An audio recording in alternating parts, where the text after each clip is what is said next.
Welcome back to another episode of A to the Show, guys. Today we have Mustafa Jorry.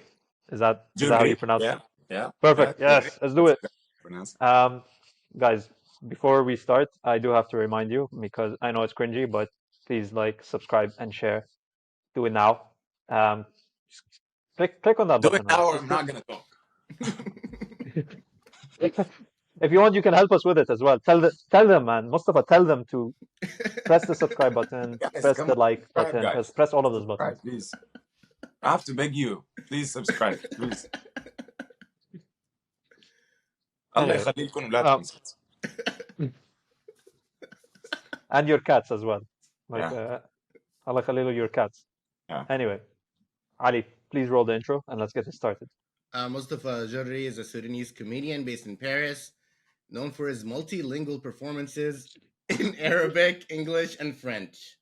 In 2023, he joined the Arabic comedy collective 14DE7K, which hosts ضحك. multiple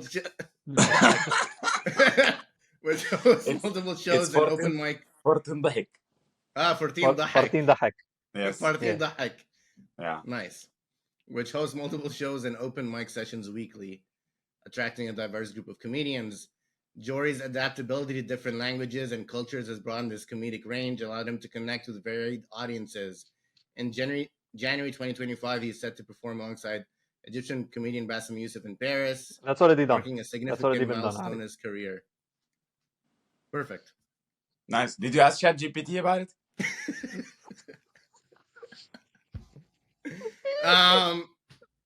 I didn't write this, to be honest. Somebody did. Yeah. It was nice. It was nice. Oh my God.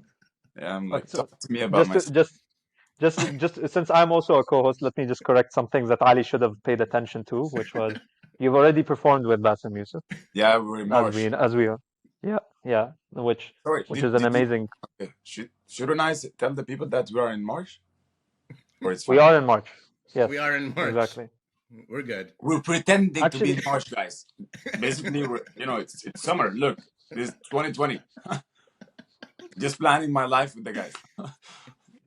by the way, Mustafa, we came up with a nickname for you when we were doing our research, and we came up with the architect of comedy because based on your education background and your current work, what do you think about that title?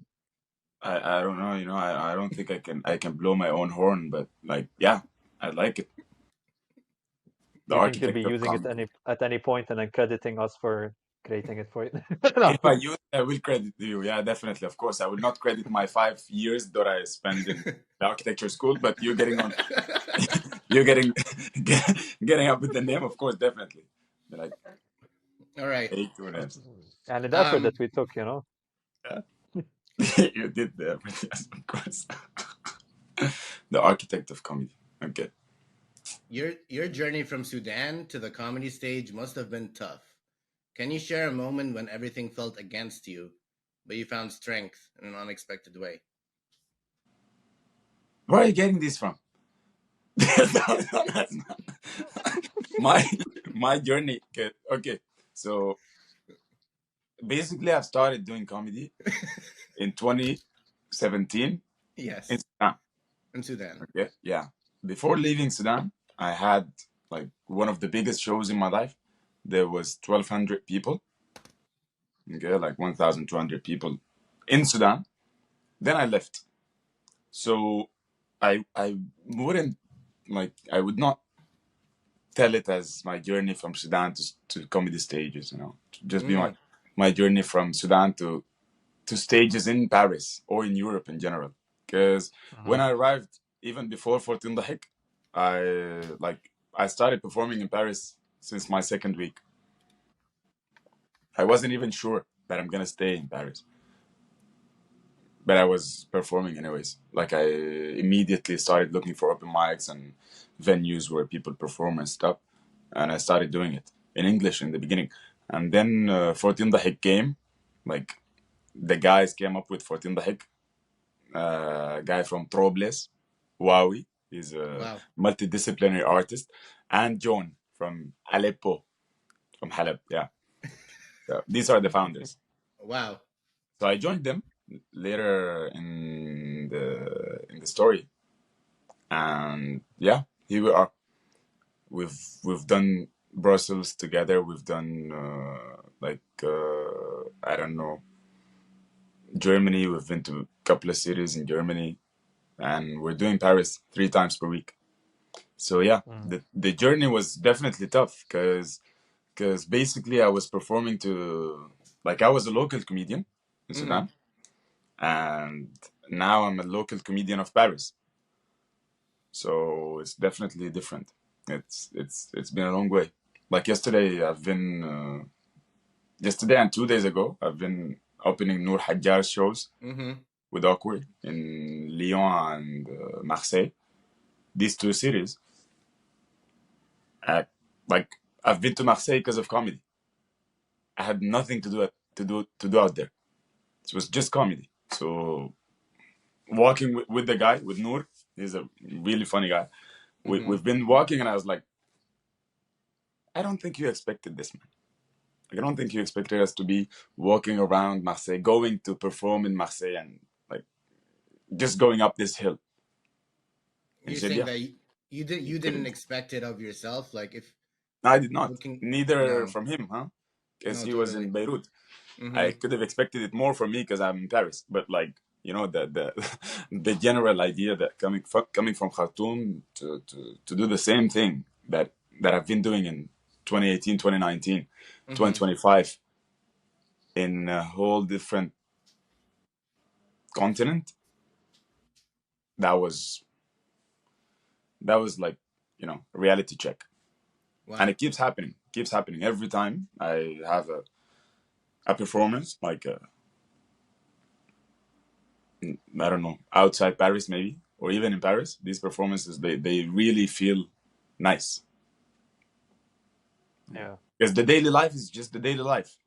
It's just the stress, the uncertainty, like the whole questions of an artist.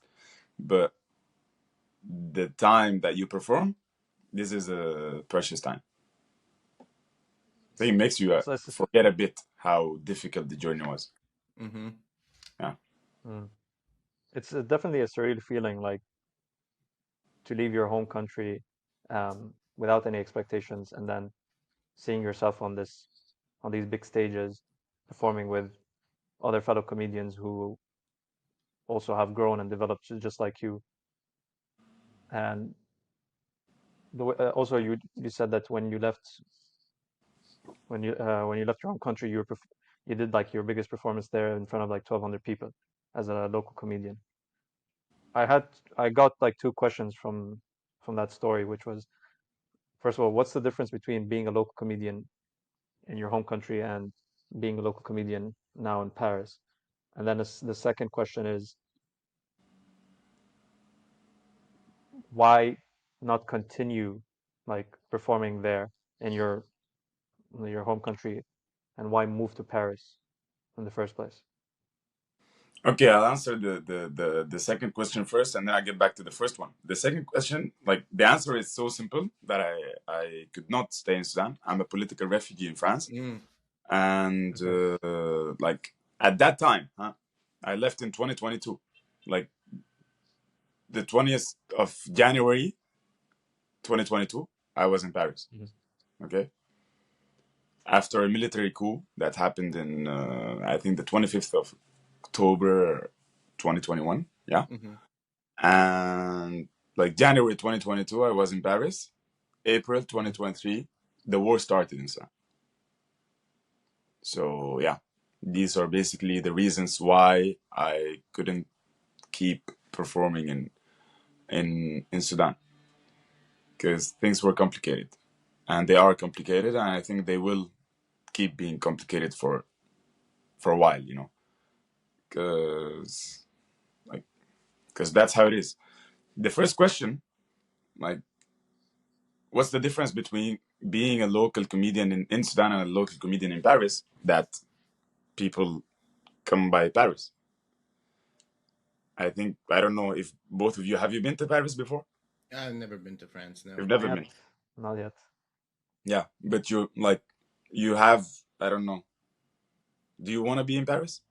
Yeah, no, I would love Yeah. to visit. Yeah, Yeah, I sometime. think you will be in Paris before you visit Sudan. So Yeah, yeah, that's basically that's fair how it point. works.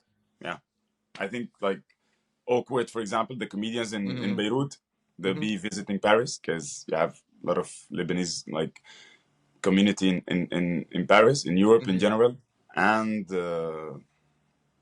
in Paris I can be performing in different countries in Europe. You know, inside the Schengen space. In Sudan, I cannot. To go to Ethiopia, I need a visa. To go to Egypt, I need a visa. To go to Really? Saudi Arabia, I need a visa. Yeah, yeah, Mm-hmm. Mm. definitely. You need a visa to get almost everywhere.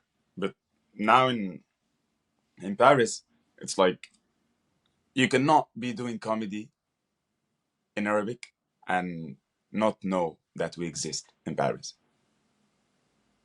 Like it takes you, I don't know, 2 clicks or something. Just write Arabic comedy in Paris and then you find us. And for example, performing in English. Performing in English in Sudan was very rare that it almost did not happen compared to Arabic. But now in Paris, I do like openings for English comedians too, like Anglo-Saxon comedians. Mm-hmm. They come and perform in English, and I do their opening part, which is something that I would have never imagined in Sudan. Like I I can say that now my audience is the whole world because I perform in 3 languages, which is something that I did not even think Wow. of when I was in Mm-hmm. Sudan. Like I did not even think of because it was not even like it did not cross my head. Like why would I think about performing in English or in French when I'm in Sudan? French. Why would I think about like speaking in French? Uh-huh. Can you imagine? Can you imagine me walking in Khartoum? I'm like, ah, bonjour. Yeah, people be like, the fuck? What's wrong with the guy? Hey, it helps you out later on in life, right? Learning Yeah, French. but I did not learn it in Sudan. Oh, If I really? knew the story was gonna go this way, I would have done it. Yeah, You picked it up in Paris? You picked it up when you yeah, I picked it like up when I was in Paris. Yeah, wow. or yeah, It's when I amazing. arrived, I did a diploma in French. You know, like this one they people do to teach French. Just but like as you share your story, man, like I really admire your humility about it. You know, you're just living life and you're enjoying it to the max. You're just like saying all of these events that are happening to you, and you're it's like, yeah, man, this is just Yeah, happening. exactly. It's Of course, like, it's happening, man. What am I gonna do? You want me to be like controlling my life? Yeah, I gave up on that when I was 19. Well, like, what the hell? No one's controlling their life. Mm-hmm. I don't know. Maybe some people are, you know. Here, I know some people who are controlling their lives, but I've never thought about that. I think mm, this is the way we grew up. Like, you know, the concept of bukra ma maaruf you know, you never know what's Mm-hmm. gonna happen tomorrow. Mm-hmm. yeah, So you just you know live your life this way. And I don't know. As an overthinker, I cannot start being stressed about controlling Mm-hmm. life. You know, Mm-hmm. I already have a package, a lot of things that I think about, like not even thinking, even while I'm sleeping, I think about them. So I Mm-hmm. cannot add mm, elements. You know, Totally. Mm-hmm. yeah, cannot attach to that. You need to And sleep. you know, Mm-hmm. sorry, lab Ali, boy, life. before you change the topic, Mustafa, I need to ask about that, like the overthinking part. Like, how do you avoid that? Because like I can relate to that. You know, I'm also an overthinker. I try my best to not to hold it back and like Turn not it to stress off. myself out. But then certain situations, like you know, life hits you sometimes, and you're just like, I like you the ah, whole time. Yeah. like fuck this bullshit, man. Overthinking. I don't know. I don't know. I cannot afford like avoiding it yet. Mm. Yeah. But Like what? I just do stuff. You know. I keep Yeah. thinking about them, but I decide to think about stuff which are less urgent. You know, Like for example, I'll be thinking about, okay, what am I gonna eat? I'll be thinking about, okay, how am I gonna memorize this? I'll be thinking about, okay, how can this be funny? And just keep the huge topics like off the grid and never think about them. Yeah, like I try to just fill the whole thinking process with stuff which are not so urgent or so important, like topics, I don't know, daily topics or stuff. But if I think about the serious stuff, I try to think about them consciously, and Mm. I try not to let them get into my subconscious, because it's exhausting. Hmm. Yeah, It's one of but the Yeah. struggles of being like educated and learning about the world is that you learn so much about the world, but then you see how horrifying it is, and then you just learn. I would love to agree to that, but I cannot blow my own horn again. That would be something the comedy architect would say. It'd be like جحيم الوعي نعيم الجهل. Yeah, the moment I left نعيم الجهل, this ignorance paradise, and the moment I Hmm. started knowing what's going on in the world, it was misery for me, man. I don't know if I say this now, what would I say when I'm 40? I'll be stealing lines from my 40 years old. So I will just avoid saying it now and keep it to later. For To be then. sad if I die before, because Hmm. I have many of them. Because I've been collecting these sentences for a while now. Do you ever You're think saving the about wisdom for later, yani. Yeah, exactly. going to back to school to continue education and architecture or human rights or something like that in the future? Or is that not something that's on your You know what? As soon as I arrived, I applied for masters, like humanitarian action and human rights, or human Mhm. rights and humanitarian action, and they just rejected me. Just I was like, okay, bro. yeah. I was like, okay, your loss. I'll just do comedy. I, I mean, Yeah. So it didn't work. it's working out. So Yeah. My mom was like, which masters? I said human rights, humanitarian action. She was like, which humans? Mom.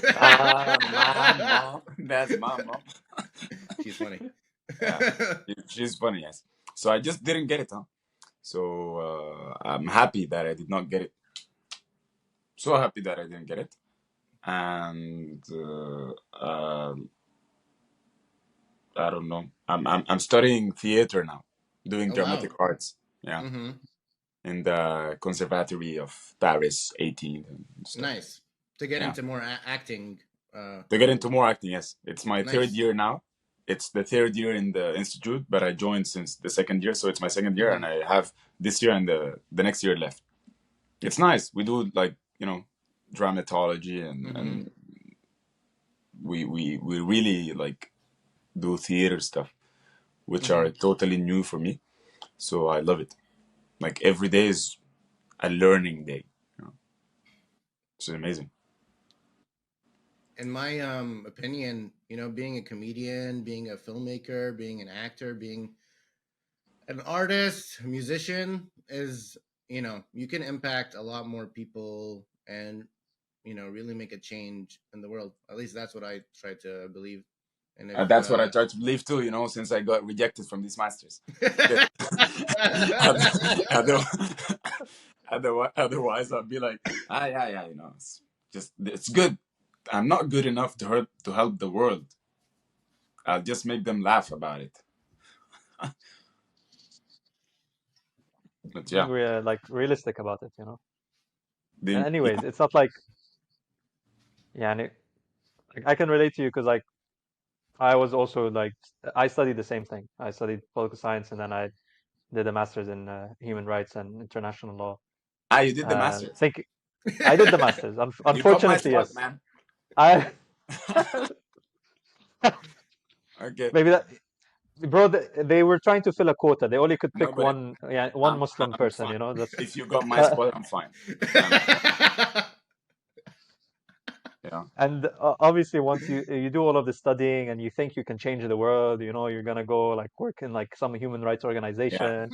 It's like, oh And then yes, Trump will man, be Anna. like, okay, guys, just stop the money. Stop the money. They're not doing it enough. Stop. Stop the money. Exactly. Stop. Yeah. Then One you end white up in man Saudi just Arabia. comes and changes everything, you know. He's just like, yeah, I don't feel like, you know, I don't feel like helping you guys. And then you're just stuck there like, okay, there goes Then all of they're the like, work no, that I put in, all of the you're progress, helping. it's just gone. You're really helping. You're helping more than you can imagine, man. No, but Oh I man. think I think you are helping definitely because for us it's just I don't know. At least for me, I help with like I help people survive this shit. You know. Yeah. Yeah, I think people who study human rights and international law and stuff, they try to make humanity better, and I just try to make humanity be, like I try Hmm. to keep them sane, just for them not to lose their minds. That's it. Happy. Yeah, Yeah, totally. Yeah. Stand up for is them to to therapy. to, to be able to take what people of humanity are going to say. Because they'll be like, this world is not really going well. Turtles are fucked. So you are. So let's try. Let's try to find the solution. And I'll be like, hey, fuck those turtles. We don't even know if they like paper straws or not. Just do it. Yeah, yeah. We didn't ask for their opinion We actually. Yeah, did not ask for we're their not opinion. sure. Yeah, Like we have no idea what's the effect on them. yeah. But If only since no one asked us, I don't think someone's gonna ask the turtles. no. Yeah, they were just But like, you know what people people wouldn't mind paper straws. If you start keeping just keep the glasses smaller, then the straw will survive till the end of the juice, whatever. it is amazing how much people can like advocate for like using paper straws more than human rights issues, you know? Yeah, It's like yeah, we gotta save the turtles. Like they're more important yeah, than but the other turtle, human I beings. think the turtles are nicer Uh, They can that's bite. because they true. cannot do this. The turtle cannot. They'll be like, I think they're nicer. They don't have Yeah, a turtle PTSD. can't ruin your day by like, No, spilling coffee on your shirt or something like that. yeah, but they can ruin your day by sending you a paper straw. That don't know it. It's Especially when the literally papers just like it's like someone handing you an ice cream and they'll be like, keep it in Saudi Arabia, maybe in LA too. They just Yep, be yep. just keep it for me, and they leave. Then you have the ice cream in your hands. Literally, that's I literally can what relate. it melts the paper straw. It's just like Yeah, I know, right? yeah, bro. No one wants to drink from like a soggy piece of paper. Like, yeah, what's going on, man? That's like the worst invention I've ever seen. yeah. I'm sure We turtles should. are now in the sea doing this because this is what they do. Whatever. Yeah. They're just. Do this. Anyway, I Yeah. think Ali has an important question to ask at the moment. Oh, I was gonna He's ask been you about waiting. stand up and what do you do to like keep yourself physically, mentally keep going? Because I know stand up, you're staying up at night, you're traveling around a lot. Um, you know, it's not always easy on the body and mind. So what do you do to keep yourself in check? I like the main thing for me now recently, like Hmm. since I started traveling, as you said, Mm. it's just to keep my stomach okay. Yeah, I think if I keep my stomach okay, I'm good. You have to pick your foods, Yeah, pretty much. exactly. But I don't. I just try, but I don't. Yeah, Mhm. yeah. I feel You like I don't. have to eat like enough amount of meat before me getting 40. These 40 years old resolutions. I just try to do everything that I can now because people who are 30 or above, they tell me about this. You know, they're like back sours. Like it hurts. I'm not even 30, bro, and I can feel that. I feel that pain. Exactly. But I think I think it's fine because I was an architect, and during the 5-6 years of architecture, we used to be awake for a while, you know, like a couple of days and stuff. So for me now, this is a way easier routine, if I can call it a routine. Yeah. But I try, you know, I try. I watch this positivity like videos and those people training and building muscles, and I'm like, suckers, you know, because I try to do the same, but I just cannot. I just can't. But I'll do it. You know, I think I'll get my muscles back from another One day. life. I never had them, but I think in another life I had some muscles. I'll get them. But I just convinced myself that people don't like buff comedians. Like Buff buff comedians. comedians. They don't. No, they don't like them. Like, you know, Dave Chappelle. People like Dave Yeah. Chappelle. He was skinny and stuff. When he got to be buff, and people were like, he's getting old on his jokes, man. Yeah. That's a good theory. And he did become a bit more like, you know, harsher as well on like on Yeah. certain groups of people as well. Maybe that's why I didn't. Like when he became buff, you know, became more aggressive. Yeah. I You think become more. there's a Yes. direct relation with that. Yes. As soon as you start getting comfortable, like with your body, then you don't give a shit about anyone, what anyone says. By the way, Mustafa,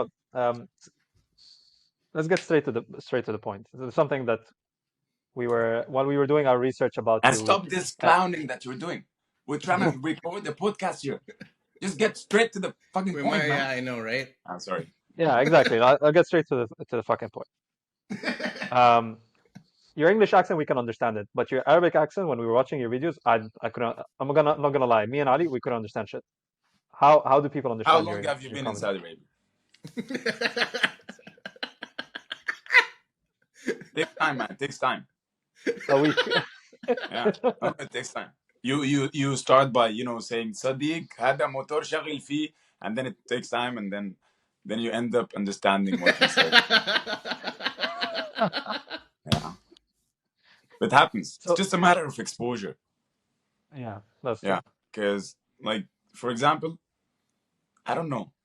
I do teach, like, give English courses for kids here in Paris, and I think I give Arabic courses for adults, because people who come to the shows, they usually don't get what I'm saying, like don't fully get what I'm saying. They get like, they're like, it's always this rating stuff after the show.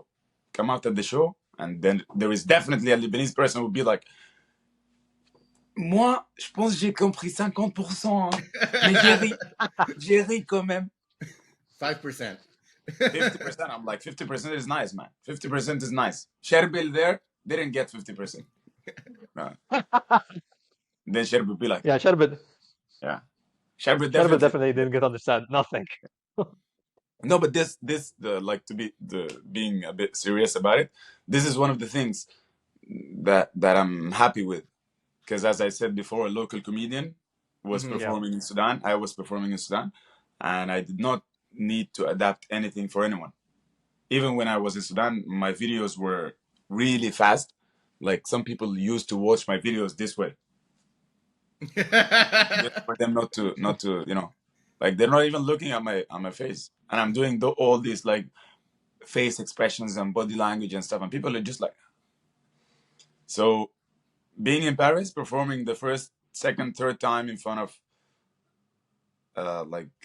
non-Sudanese audience, like, you know, the rest of the Arabs, it was also a reality check, you know, and it keeps happening. It happens to almost everyone. Like in 14 Dahik, we have most of the Arabic dialects. Like, we have Syrians, Lebanese, Moroccans, Tunisians, Algerians, Egyptians, and with, like, each one of us used to believe that this dialect is strong and people will definitely understand it because we have a huge media production and everything. But that's not true. There is none of the comedians in 14 Dahik, for example, who's understood 100% by everyone. And I think that's the whole, like, for me, that's the pleasure of this journey, because no one did it before, and we're trying to do it, and it's amazing to see and to watch the progress while it's happening. It's Yeah. amazing. Yeah, like people literally come every couple of weeks, and with more percentage of understanding, and they're like, now I understand this, now I understand this, now I understand this, and they just get happy with it, which is Wow. normal. Like when I arrived in France, I understood nothing, and it was so annoying. And as soon as I started understanding it, I was like, wow, that's nice. But you risk you risk not being funny anymore, Mm. because people would be Yeah. like, he's just saying the same things just with a different accent. And then they're like, yeah, we could have just listened to the Lebanese guy, with less thinking. We could have laughed the same amount. No, no, but for real, it's nice. It took me a while to Mhm. find this, like, I don't know, this recipe to make almost everyone understand, because I could have just made a mix of dialects, Mhm. and that's a huge work, and it works. Like, we have a Moroccan comedian. It's Mhm. called Yunus. Shout out to Yunus. He has a dialect that we now call the 14 Dahik dialect. Like, he has a mix Okay. of all the dialects around him, Wow. and everyone understands everything. So he's dialect neutral Yeah, then. yeah, That's it's pretty just, cool. yeah, but Yeah. it's no, like, it belongs to no one. Mm. Like, Moroccans would be like, nah, he's not speaking Moroccan, but it's You totally remind me fine. of the you remind me of the school that me and Ali went to, because it's an international school, and people from other schools, whenever they would meet with us, when they would hear our accent, they would directly know which school we used to go to. Of course, And because like our school would, like, there was a certain accent, especially the way we speak English or the way we speak Arabic. It was it was just like associated directly with our school. People would directly understand. And it felt like a very kind of like neutral accent. yeah, But that's just something I wanted to share. the generic one. Something, yes, exactly. It's a generic accent. Something that I was thinking of when you were describing like these different accents and how some people are understood and like in different audiences from the Arabic world.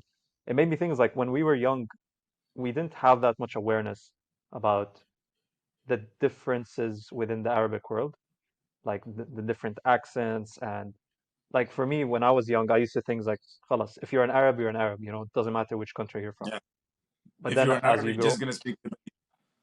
yeah, Yeah, makes exactly, you sense. speak Arabic, you'll definitely understand each other. But then as you grow older and you get more exposed and you meet other Arabs and you hear the different accents and also notice like they also have their own different cultures and different traditions. The values are mostly similar because of the faith, but there are big differences, and that makes me like feel really good about it because it shows that we are actually more diverse than Western countries, and from like we're more inclusive from my perception after living in a Western country. I feel like we're actually more inclusive and more diverse than they think of us and how they perceive of themselves. You know, because like Western countries always like to say it's like, oh, we're very inclusive, we're very open, we're very diverse, we like to include all of the different nationalities, but in reality, you always see the the differences. Um, while in the Arab world, I feel like we're better at kind of weaving together the different cultures that we have.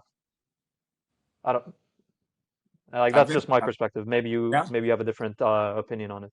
I've been thinking about that's so funny. I've been thinking about this yesterday, and I had this thought that we're closer to like to Latin Americans. Yeah, They have those different like different Interesting. dialects. a bit different. Like our differences are way bigger, Yeah. but Yeah. they have the thing. Like, it's Totally. similar cultures, but each one of Mm. them Mm. has its own like specialities and its own characteristics, and they just speak Spanish. Yeah. And what Yeah. made me notice this is that when you come to Paris, for me it was enough to look at the dating scene, like who do they date? Those people, like Latins, like Latin Americans, they date Latin Americans, but from different countries. Like it's fine for them to, like, for someone from Ecuador to date someone from Mexico. On the opposite, like for French people, for example, they usually date French people, which is normal because they're in France, you know. But at the same time, the language and the culture is not giving a lot of options as it is with those people. Like for example, for us, you can date whoever you want from 22 countries. It will be fine, You will have this base, and then the differences will just be like, you know, on top of it, details. But the basic is the same. Like you have the same language, you have the same culture, basically, but it is diverse, yes, definitely. And I think if it's diverse inside, for example, inside Lebanon, it will definitely be diverse in the Arab world, and it's the same in Sudan. Uh, but at the same time, I would like to look at it as if we are similar to each other, and this is something that we started discovering every time with 14 the Heck, because we just have a representative of each country, but at the same time, we have something in common, that we were open to other cultures when we grew up, like growing up, or maybe recently in our lives. Those comedians, each one of them was open to different cultures. So you have this mix of what he grew up with and what he searched for, like what he looked for and what he grew up with. This mix brings you someone who's like who really has, I don't know, like high horizons, or they're open-minded, and it's just easy to learn about their culture if they are this way. Like they're always willing to give about their culture and always willing to know more about other people's cultures. But for me, like the for the colonizers, I think it's different. It's a bit hard. It's a bit difficult to take other cultures, because it's a dominant culture. If you were controlling like 1/3 of the world 100 years ago, it will not be easy for you to just like try to accept that there are different cultures in the world and they deserve to be in this world as you. That's a bit difficult. And at the same time, I think here they have a Wow. system. We didn't have a system in Sudan. There is no system. Everyone just grows, like you grow up as you grow up.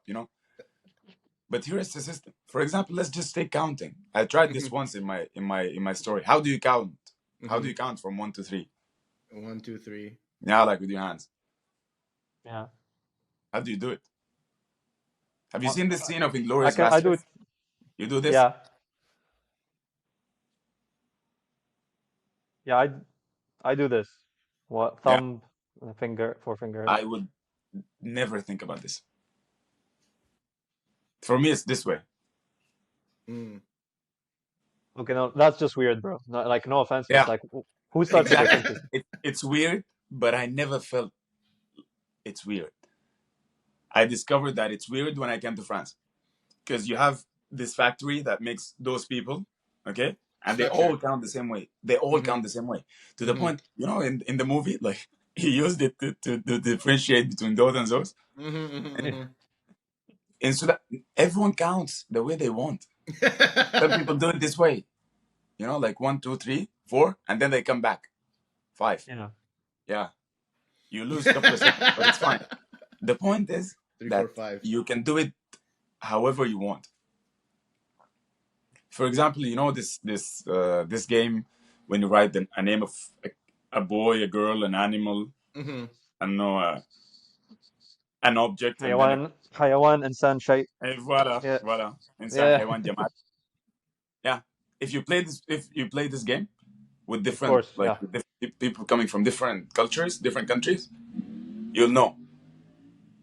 Like for example, I tried playing it with a couple Egyptian friends, and they just almost wrote the same thing. Wow. It's as if they were programmed, like, to respond As the if, same way. yes, yeah. It's just when you have a system. I think when you have the system that tells you like how to live, I think you You just follow it blindly. yeah, because it saves It's you time. crazy. And in France, for example, it's so obvious. Mm-hmm. For me, as an outsider, it's so Yeah. obvious. They have the same references, the same jokes, the same like the same humor, the same, for Copycats. sure. Like I'm serious, huh? Mm-hmm. Like I learned Believe a me, couple of of stuff, course. Mm-hmm. and they made me, jump in the ranking of funny people in my class easily. You just learn those stuff. Like these Just are being the references. original. Exactly. Mm-hmm. You take them, you get them, you're good. Because I wasn't here. I was not here when they learned these references. Because it can be like cartoons or anime or some series they watched when they were young. Mm-hmm. Because yeah, it's trendy stuff. In Sudan, it's different. For us, it was different. Like we have Randok. Randok is like a slang, but it's a slang that's different from a neighborhood to another. Rendok. Yeah. Mm-hmm. And then there is Randok of the bigger neighborhood, like of a city, for example, that's not understood in a different city. And then Mm-hmm. there is the basic Randok that's understood almost everywhere. And it's just a kind of like a way of communication, a language that was created by these people. Like the people of every neighborhood. They tried to feel connected to just a specific amount of people who live in a specific parameter next to them, and they created this. And that, for me, that shows the amount of like liberty and freedom people had. Like the lack of a system made people so different. Mm-hmm. Of course, it has its goods. Like if you have a Yeah, system, you will just win a lot of time. totally. You'll gain a lot of time if you have a system already. But not having it made us this way. Like there are now a couple of Sudanese comedians, I don't know, maybe 15 or 16, something, 15 to 20. And we're totally different. No one's like the other. No one thinks like the other one. Wow. Yeah, even the jokes are different. Like people usually tend to tell the same jokes when they're coming from Mm-hmm. the same place because it's just the experience. But it's different for us. That must be an amazing feeling, being able to be yourself and being authentic to who you are. And I think a lot of the times we're trying to deprogram a lot of things that we've learned and a lot of things that Yeah, society puts on us from our whole lives. And the more you deprogram yourself, the more free and happy you are. And it's amazing that you're sharing that your experience in Sudan made you learn like that. Like that's how you develop, exploring and being yourself. And yeah. Maybe it's maybe just me. Huh? Maybe it's yeah. just me, and everyone there is just counting like this. I don't know. Mustafa, how did you learn stand up? How did I learn stand up? Yeah, were there other stand up comedians in Sudan? I I don't. There were people who tried to do stand up comedy in Sudan, and I really appreciate them trying because the way I started professionally Mm-hmm. was because some people tried before, but I cannot call them stand up comedians because they're not doing it anymore and they were not pursuing a career of stand up comedy. Mm-hmm. You know, it's for me, this is how it works. Like if you pursue comedy as a career, then you're a stand-up comedian. If you do not, then you're not a comedian. Like if you're just doing it for fun. It's a hobby. Yeah, Yeah. exactly. Yeah. Mm-hmm. And for me, it's not. So no, there was no stand-up comedians in Sudan, but like they were funny people. Mm-hmm. So I understood like how funny works, kind of, when I started. Like the first time I got a mic to tell people a story that I never thought about before, and I not never thought about, but like I never written before, was improvised. It was improvised, and it kept going for 45 minutes, and people were so happy, laughing, clapping, and were like they were like Mm-hmm. 14 like. Mm-hmm. Farting the heck. It was, yeah, it was just like this. I just got the mic and started telling the story that I had. But then, like through time, I started learning more and more and reading stuff, watching stuff. Like for example, there's this really good book. Mm-hmm. It's called "What Are You Laughing At?" Mm. Yeah, it's Dan O'Shannon. It I don't know how to describe this book, but it basically explains. It's in the title. It says, "What are you laughing at?" It basically explains how do jokes work and why do people laugh. Because it says it's always easy to deconstruct a joke, but it's hard to reconstruct a joke that looks like this joke. Mm-hmm. So the book explains how and why this joke works and this doesn't. With like the sensors in the brain of the human being, why do they work this way, and it's really interesting as Wow. a That's so yeah. and And then you by did performing, huh? A lot of people, when we ask this question, like, how do you get into stand up? People are like, oh, we just watched comedians. I had my favorite comedians, whatever, and I watched them and I learned from that. No one's ever said a book that they learned yeah, stand up no, comedy the from. Mm-hmm. because we with 14 Dag now we're doing workshops. Mm. Yeah, because we're trying to build as strong and big community as we can of Yeah, yeah. comedians in Nice. Paris. Mm-hmm. So we do these workshops weekly, Mm-hmm. and people come to see how they can do comedy. Like we cannot guarantee that people are going to be great comedians, but we can guarantee that people will be able to write correct jokes, like structurally Mm-hmm. correct jokes, which is not that hard. It's basic. You have the setup, the punchline, and the tagline, and that's it. Um, why are you trying to sue Dan? What did Dan ever do to you? Oh,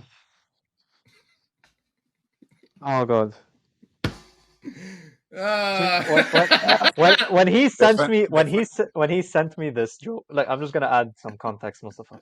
When Yeah, he sent me this joke, I literally asked, "Who the fuck is Dan?" yeah. And then funny, like the funny, it's the guy who wrote the book is called Dan. And it's like, Why are you why are trying you to trying sue to sue Dan? Dan? What did Dan do? When he said that joke to me the first time, I was like, "Who the fuck is Dan?" And then he explained the joke, and I was like, And I why was why and I why do you want like why do my stomach wrapped itself around my body, no, but I like it love this. came. I love this. I appreciate it. But why do you want to leave Nan? Why don't you stay? I had to leave Nan. Lebanon. Nan Lebanon. Yeah, there you No, these are bad. These no. Yeah, No. Like dad jokes work, but like yeah. Or like, this why one, leave Nan? She's so nice. Yeah, we can do a lot of them. They're so um, nice. maybe let's just stay away from let's stay away Okay. from these ones. There's like And it took me, as we it can took me see, a second. like And as we can see, they're not working. They're not even making you laugh, like when Yeah, you but say them. Like so, we need a bigger space. It's We need more structurally people. correct. we need more people. Yes, so Yes. it can balances out. So that No, so so it that can make so it can make Sharbil, who more people. understands 20% of the humor, can finally get one joke, and then he can actually try to laugh. Right? Is that? Yeah. And we can make more people suffer, It'd be like, why do you want to sue Dan? What did Dan do for you?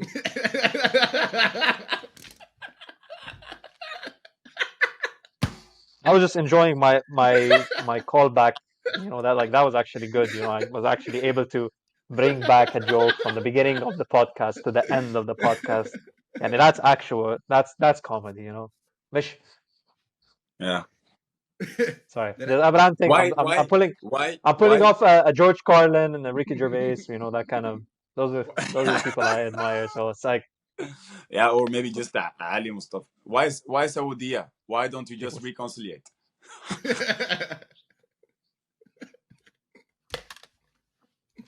I didn't even understand what what that meant, but somehow Yeah. it's like It's like I'm breaking down. so Like at this it's point, like I'm just so breaking down. yeah, it's like Saudiya, Diya, when someone gets killed, Diya, reconciliation. Just like, Afu. Yeah. That's there's too Yeah, I much guess thinking. I guess you had to be there.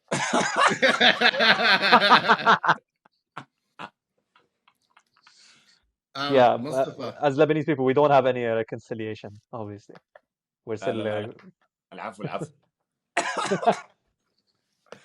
Ali, didn't mean to interrupt you. Go Oh, you're ahead. good. I اتفضل want to يا ask you about I think you're a trailblazer in your field, Mustafa, because now there's other Sudanese people who look at the work you and other Sudanese comedians are doing, and they're like, "Wow, we can do it. We can do stand up." I Yeah, think Arabic comedy is such a thing that's new, and Arab art, is such a thing where it's so hard to break in, and you never think you can actually do it, but then someone does it. Yesterday, Palestinians won an Oscar, you know, and yeah, that was that, amazing. you know, and it's like, That's amazing. wow, just lit a fire in that they did it, and now the rest of us can do it. And, my whole life I've been told, like, if you're Arab, you're not going to win an Oscar. They just don't want you to do it, or something like that. It's never been done before. And so now that someone's doing it, it kind of opens the floodgates for everyone else to say, hey, if they can do it, I can do it. And so that's what I really respect about a lot of your work, Mustafa. I want to ask you about Bassem Youssef also. Like, you've worked with Bassem Youssef a few times. What has he taught you about stand up and doing stand up in Arabic? I think with Bassem Youssef, we share this, like, we share the same concerns and the same, like, fears not of not being understood enough. Mm-hmm. Because Bassem recently grew, like, a huge amount of like a huge fan base Mm-hmm. or Yeah, audience base, and it's not only Egyptians anymore. Yeah. yeah, And that's true. of course, keeping the things, like, keeping things relative. I mean, like, yeah, for me it's kind of the same, because I was performing in Sudan and then I came Mm-hmm. here, and, like, I perform in shows where there are one or none Sudanese people. So I think we share these concerns. But at the same time, for him, it's different because he started in English. Like, he started doing stand-up comedy in English. Of course, he's been doing comedy since Mm-hmm. ever in Arabic, but he started stand-up comedy in English. So I think for him, I don't know.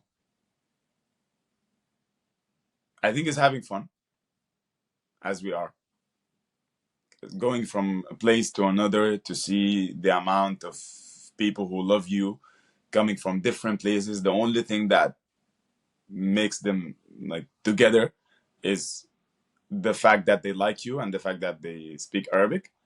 That's a nice feeling.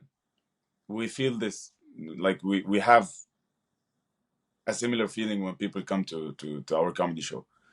Like when people from Mauritania come to our comedy show, and they like what they see, with like they feel like they can relate to people over the seas. That's nice. Like when you feel that you can relate to someone from a different continent, Mm-hmm. it feels nice. It feels like the whole 100%. thing of الحلم العربي, and Mm-hmm.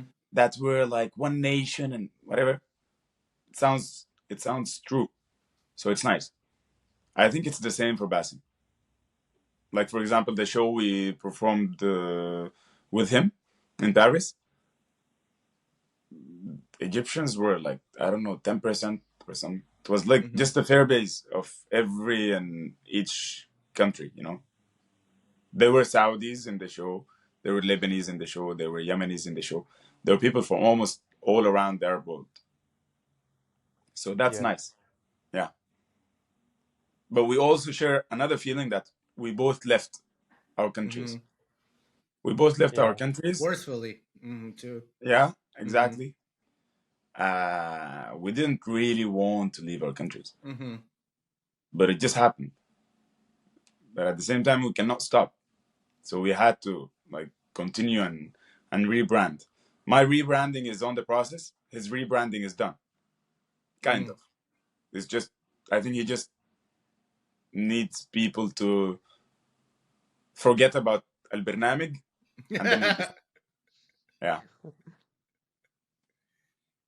Because like it's the same. He's doing a different type of art now. I'm doing a different type of art. I was not known in Sudan because of stand-up comedy. I was known because of comedy in general. Mm. Like I was known as the funny guy, which is Mm. only one of the aspects of stand-up comedy. For me, funny is one thing. You can write funny, and then you'll still have a couple of points to fill for stand-up comedy. So, and at the same time, it's a stage art, like a performance art. So people need to see you performing, and I cannot get a visa for everyone in Sudan, you know. Mm-hmm. So they will not be able to come and see me perform, which makes me go to Egypt to perform and stuff. But at the same time, there will be this progress, but they are not able to see it. They will not be able to see it because they're living in a different country. They cannot simply watch my shows, which is the same for Bass Music. Mm. Like he has to come every like he has to come once in a while every year, I think, to to see his audience and to let them know, okay, this and this and this and this happened, and this is where I am right now. I cannot do the same thing, and at the same time, I'm way younger, so things are faster for me. Like changes happen faster. I observe things faster, and I have a bigger space of growth. So I think we share the advantages and the disadvantages of leaving your own country, which is the Mm. thing that I share with a lot of people, a lot of comedians, and a lot of people from the Arab world. I think that's why we're building a different scene in Europe. Like I don't know, I don't know if we're doing the same kind of art that's been done in the Middle East I see. or in the Arab world. Wow. Um, Saeed, any other questions before we wrap up soon? I had a Yes. question about Saeed, go for it. I do have one final question that I want to ask. Going forward with your comedy, what's what's like a cultural norm or societal uh, societal norm that you'd like to tackle in your evolution of your comedy content? I think it I think it would be like accepting the fact that we're not the only ones in on the planet. Mm-hmm. You know, like on Earth, in the world.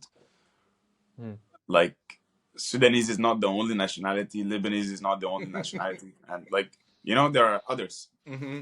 I think just accepting the fact that there is an other, that would be enough for me. Because it like the hardest moments for me, not the hardest, but that like the most annoying moments for me is when I feel like the audience is entitled. Mm. You know? Like they're entitled. Yeah. Like Mm.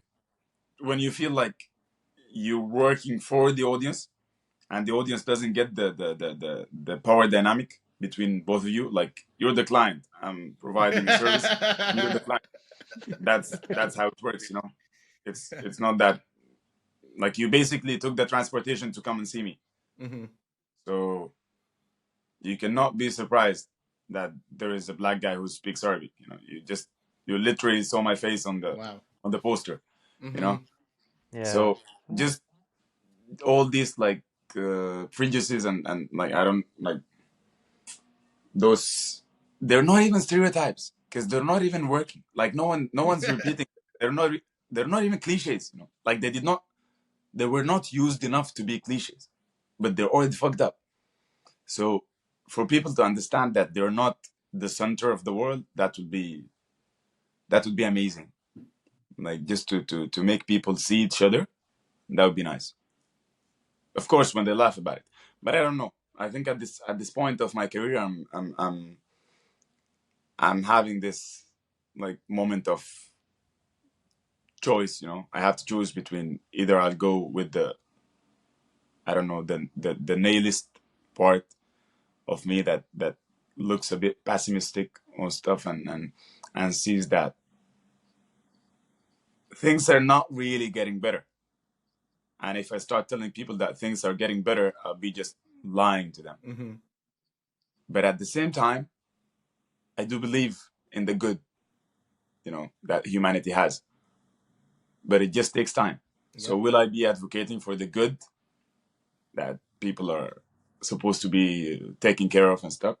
Or I'll just be making fun of everything and I'll tell them that, you know, no one gives a shit and just go watch TV as Rick and Morty says. But yeah. So this is like I'm The swinging balance. between those Your two sides. pendulum, trying to figure out where your middle Exactly. point. Yeah. And Yeah. I don't know. I'll think I like Rick and Morty. Same here. Yeah. Yeah. Yeah. Yeah. I think I'll It's put a it good that way. show, man. It is. Oh yeah. Okay. It's full of like great analogies on life and like Mm-hmm. really teaches you a lot of perspective. Yeah. But you know Not you have including this obviously all of the you have comedy. this like this small line between thin line between both of them. Like I just I don't want to be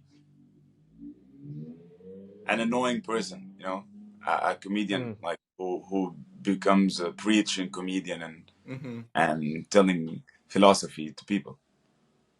I think you look like the type of person who could pull it off though. And I'm not trying to stereotype or anything, but just I feel like you have like a bit of philosophy out of you, you know. I don't want But to at the same, stereotype, but it's not stereotype. It's actually I don't want to be prejudiced. That's the more accurate term to use, you exactly, know. I've been looking for that term for an hour. And he just like international schools, human rights masters. Yeah, just rub it on my face. Tell me as prejudiced. PREJUDICT. Bravo, Yeah. bravo! You can. No, I'm joking. I'm joking. You learned that in your master's in political science. Yeah, Thank you. that's No, I that's just what I learned googled in it. my human rights masters, bro. They taught me words, vocabulary. That's it. I had No, for a me it But was different. anyway, Ali, tell your question, and about. I wanted to ask you we about can. Sudan, Mustafa. While we had the chance, I don't want to go into it too deeply, but I wanted to. How do Yeah, people learn about I just Sudan? want to tell you that international schools are good because for me it was, for me I did this.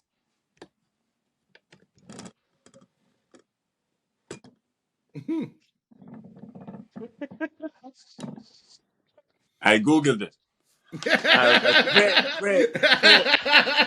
Take that, your school. Yeah, I googled it, and Alexa, how do you because spell prejudice? he has the history. He knows I'm black. I said pray, and he's like prejudice. Yeah. I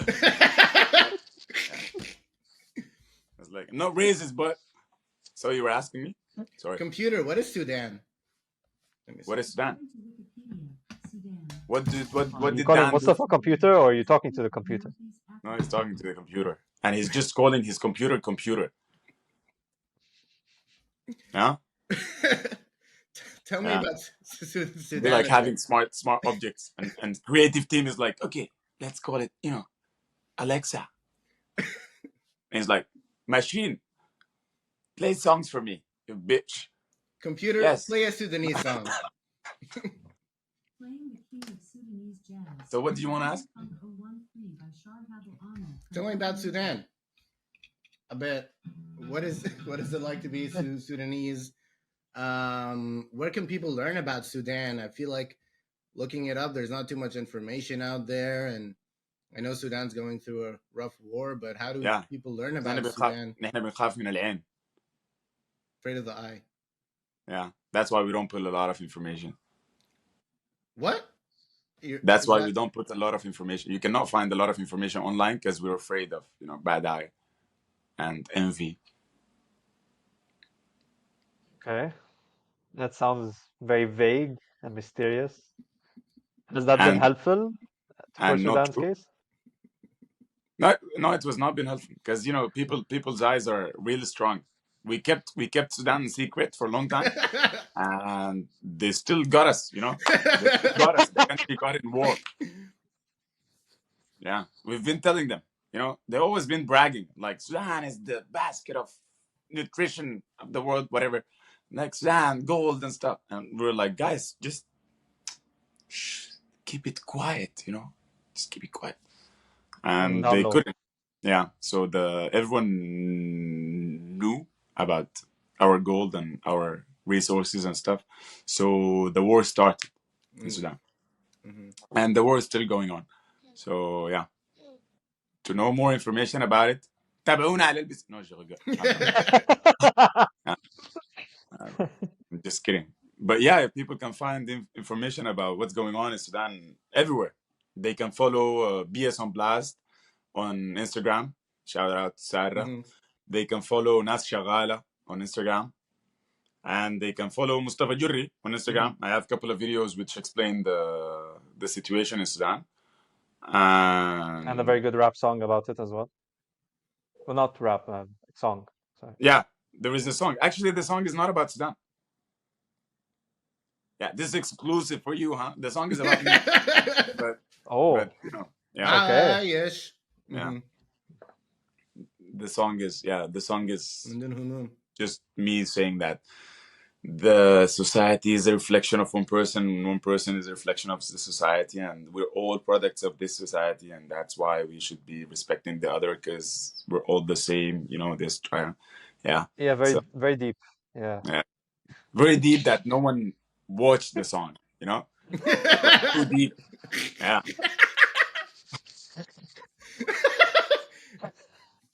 You have the aim. Exactly. So are you gonna continue with your music career, or? No, but I will continue with my music career. Huh? I have rap songs. Okay.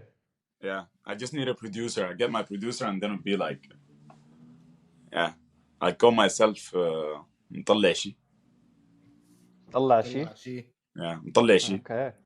Yeah, because I don't want to be like digging things up too, or digging in things. Because في دافنشي, he's famous.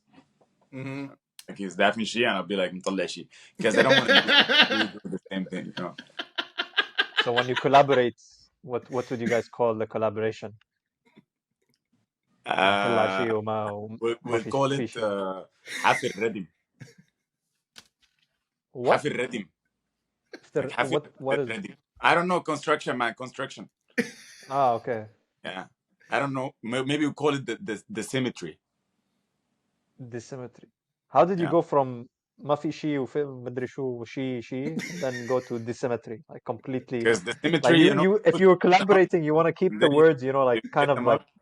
in Because sync, kind of like rhyming. you dig tombs, and then you put people down, you bury Okay, them, then you dafn yeah. شيء.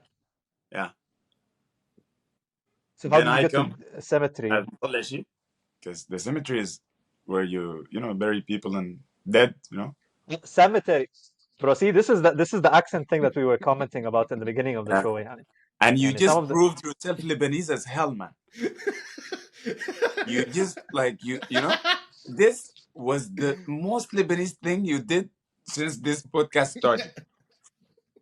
He's like, symmetry. What's symmetry? Ah, symmetry. Oh. it's not even that. It's cemetery. You Ah, know? it's cemetery. Okay. Yeah. Because in symmetry, people are alive. Yeah, because they're two different words. Symmetry means like, you know, like a Yeah, balance, like like symmetry, parallels. symmetry يعني stuff, no? exactly symmetry, Yeah. exactly. You know, like, you know, شو اسمه Robert Pattinson's Yeah. face, you know? Yes. Cemetery is where شو اسمه the Where first people Batman buried. is buried, you know? Yeah. Yes, I don't know yes. why I got It's just like I thought see Robert any Pattinson this and the Batman and I problem stuck with when that. you're That dyslexic and broke, you know? Yes. shoe dyslexic and broke. Yeah. Anyway, okay. For me, That's like dyslexic and broke, you just don't get the words correctly, and at the same time they get you in a different Cemetery, word. cemetery, you know, they're Yeah. similar enough. Is dyslexic correct though? no dyslexic. Autistic. Yeah, good, yeah, Basha, good. Yeah, it's dyslexic. Okay. You know, it's Last, this accent اللي بيعملوها الفرنساوية. This Bro, one's I'm not tough. even French. I'm not even French educated. Yeah, I don't know bien sûr. what's the. Better, man. But this is my trauma. I'm just getting my trauma out on you, man. You Okay, okay. cannot say خلاص, no I'll to that. listen. I'll be more, you know, like more active listening. I'll try that. Thanks, man. Do you want Yeah. compassion or solutions? How about No, جيلي I want فيك علي. compassion. I want compassion. I'm sure you don't have the solutions, man. that? Of course, I'll take compassion from everyone. No solutions at all. Ali is a Ali studied Ali is a behavior analyst and he studied psychology and he just came from a conference like a week ago I thought you and were just right he now. pops and he pops this thing at me the other day. He's like, because I was like talking about something about like something about my recent traumatic experience. He's like, Saeed, do you want compassion or solution? I'm like, what the fuck is that? So I took that as inspirational because recently a friend called me and he's like, because his girlfriend of 4 years dumped him, and I tried it on him, He had bro, a 4 years and he old said girlfriend. What the solutions. fuck, man? Huh? Why did Wait, she dump what? him? Go to school? His 4 years girlfriend. What? He Why had a did you four dump Anyway, years him? girl. What the fuck, man? Can you say that on the podcast? He You had a can four say. years girlfriend. yeah, what? عادي, bro. He's American. He's fine. ما خصه. رواق. It's halal for him. No problem. Anyway, so I tried that on him, and I asked him like, "Do you want compassion or solution?" He said solutions. أنا هون fit بالحيط, bro. I don't even know what solution to give him. Yeah, And I exactly. was like, Yeah, bro, exactly. I started coming You're up with like, theories and yeah, suggestions. And I'm like, ah, shit, nothing is working. Fuck it, bro. I you're don't like, know. Deal with it mayo yourself. or barbecue, barbecue or mayo. You're like, mayo. Sorry, we only have barbecue.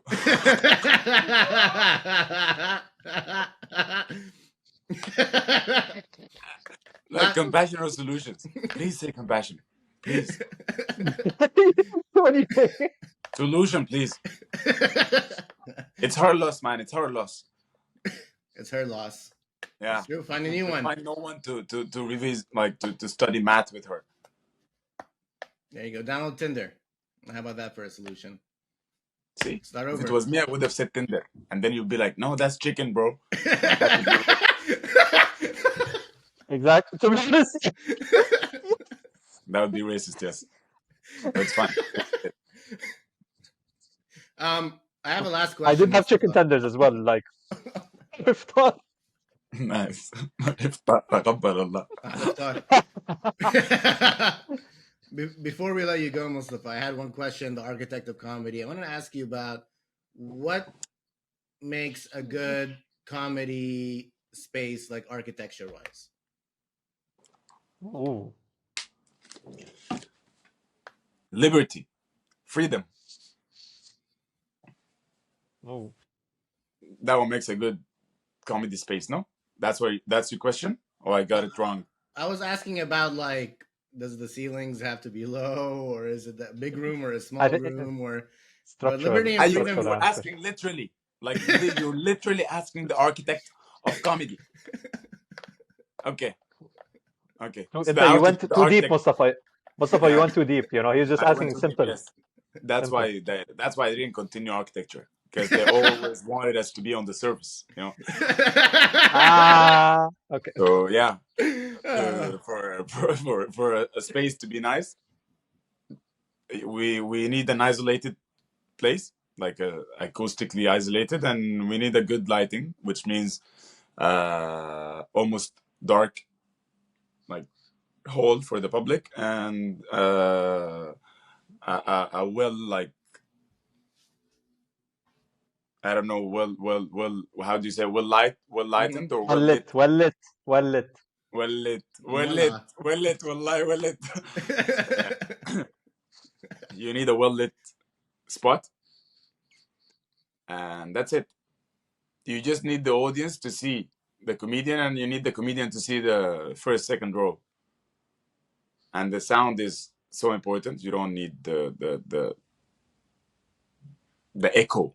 You know, you don't need the comedian to hear himself after he says the stuff Yeah. Mhm. with like a while. After a while, he has to hear himself immediately so he can control the poses and the timing. You know, the pace for comedy.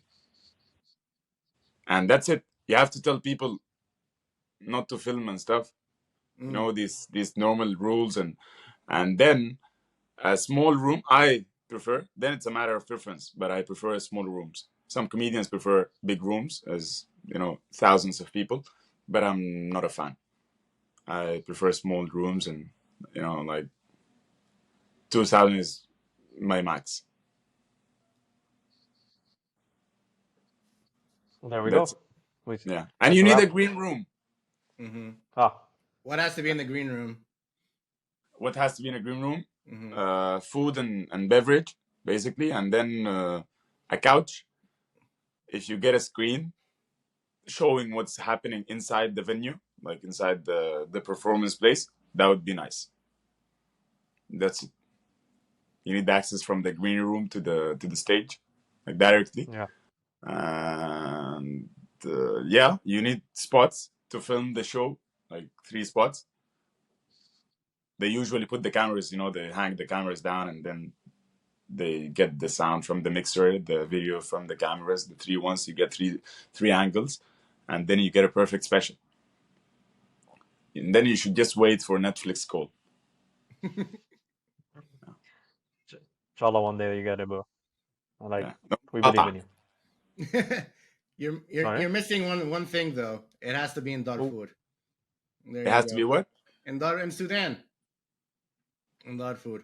That's what makes it special. It has to be in Darfur. Yes. I think, yeah, That's the performing final in Darfur touch. would be nice. I've never been actually to Wow. Darfur. Yeah, quelle honte. Yeah, I've never been to Darfur. But it would be nice. But I would love to perform in Darfur. But the place that I would be like really happy to perform at is my hometown, Port Sudan. Port If I Sudan. perform in Port Sudan, that would be nice. But I don't know. Maybe one day. Inshallah, yeah, of course. Days Inshallah, of long yes. lives, days are coming. We learned a lot on today's podcast too. Me too. it, Me too. Symmetry and cemetery, man. That's And prejudice. There you go. yeah. Prejudice. Yes, prejudice. I noted it already. That's how we learn, man. Inder and tender, well lit, كله. And then, You have yes, a you cannot. whole new vocabulary now. That's fantastic. And we've learned more about the Arab world from your perspective, Mustafa. We've learned about Sudan, and we learned about comedy in Paris as well. It Thank was you so nice much talking for to you. it was a pleasure having you on, man. Mhm. Thank you again for coming onto the And you're podcast. always welcome to visit in Paris, you know. I can't wait. Yeah, I would love to come to one of your خلاص. shows. Fartin Dahak. Me and Ali will make a trip one day. Definitely. Thank you again for coming onto the show. Where can people find you? How can people connect with you? And yeah, what's next in store for you? People can find me on social media. They can just like, tap Mustafa Jorry this to see what's going on right now, and to know more about my journey and how I started and what did I do and stuff. They can just Google that. Chat GPT though doesn't know about me. But Gemini does. Gemini does. There you go. Yeah. No, I mean, no, seriously, they can just, yeah, because I cannot put everything at the same time. I tried, like in the same place. I tried, I couldn't. So they can just Google it, and this is not me being, no, they can literally search in Google Mustafa Jorry, Mustafa with an F, Mustafa, Jorry, Jorry, and that's it. And they can connect with me everywhere. And for what's going on and what's coming, it's just more and more of laughter, I think. Yeah. Fair enough. Okay. Yeah. Paris, Europe, soon they're aboard. So there's a Euro tour. Is that what you're trying to say? I might tour, but not this year, probably next year. But All in right. Europe, the Arab world is a bit complicated. Yeah, it's definitely much. It's not as politically stable as Europe. But anyway, well, we Yeah. digress. Because of Thank you my again for coming. refugee, you know. Mm-hmm. Yeah. Okay, yeah, fingers and stuff. Anyway, we salute to cover the camera. Mustafa, if you want, you can join us. I know it's cringy, but whatever. Peace, guys.